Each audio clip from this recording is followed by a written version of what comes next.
know. And did you know there's something called National Spank Day? And it just passed on 30th April. A spank is a punishment intended to cause the receiver physical pain. And it's so ironical. Most parents, or nearly all parents, love their children tremendously. Yet, many parents are guilty of spanking their children. And here are some common reasons why parents choose to spank their children. One is when they're doing something really dangerous, such as running out in the middle of a busy street without looking. This spank could have been given out of fear for their safety or as a lesson to stop this behavior immediately. 2. Cultural and familial norms. I remember my uncle saying, spare the rod and spoil the child. Now, many people believe spanking is an accepted or traditional disciplinary practice. Parents may spank their children because they were spanked themselves as children. And they believe it's a very effective method of teaching obedience and respect. 3. Lack of alternative discipline strategies. Some parents resort to spanking because they lack knowledge and resources to implement alternative strategies. Without access to parenting education or support, it becomes a kind of default to spanking, as this is the only disciplinary tool that they know of. And the 4th point is growing frustration. There's a lot happening in the life of a parent. Pent up stress, lack of patience, there's so much to do. All this just makes it easier to give a spank and use it as a disciplinary technique to stop undesirable behavior. But this is short term. And I know many of you are thinking, what's the big deal? It's just a whack. Children will learn to become tough. But there's been a great deal of research. And hitting does not teach a child how to behave. It teaches a child that it's okay to use force to get what you want. And you could be raising a potential bully. Also, children who are regularly spanked, they have less gray matter in certain areas of their brain called the prefrontal cortex. And this part has been linked to depression, addiction, and other mental health disorders. This is the area of the brain we want to support because this area is responsible for impulse control and emotional regulation.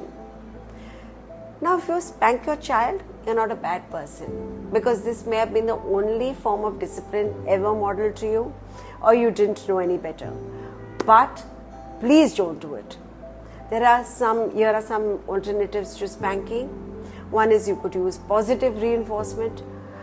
Praise, encourage, reinforce desired behaviors. When a child follows an instruction, tell others. Praise their efforts. This will help your child understand what behaviors are expected and encourage them to repeat those behaviors. Redirect their attention.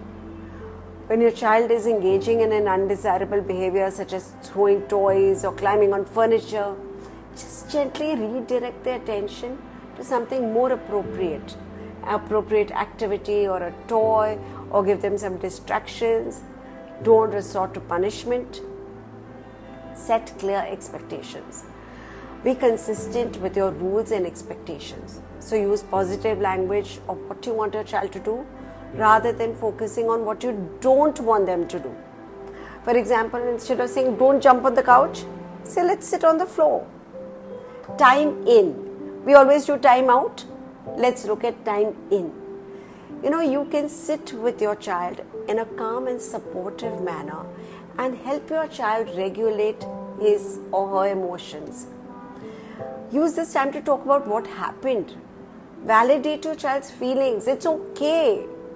And teach alternative ways to handle these kind of challenging situations. Offer choices. Give your child choices whenever possible. Let them feel empowered. Let them feel in control. Offer 2 or 3 options for activities, for snacks, for clothing. Allow them to make small decisions within appropriate boundaries. This will encourage them to become independent as well as reduce those power struggles. Natural consequences. These natural consequences just teach responsibility. If your child refuses to clean up the toys, explain they can't move on to another activity till they clean up their toys. And be consistent with what you say. And keep a time and space for cooling off. This for both you and your child. Take some minutes to calm down and regulate emotions. And return to these situations once both of you have had some time to self-smooth. And lastly, model behavior. Your children are imitating everything that you are doing. Have them regulate their emotions. And remember, behavior first starts with us regulating our emotions and then them. Let me know in the comments section if this was of any use to you.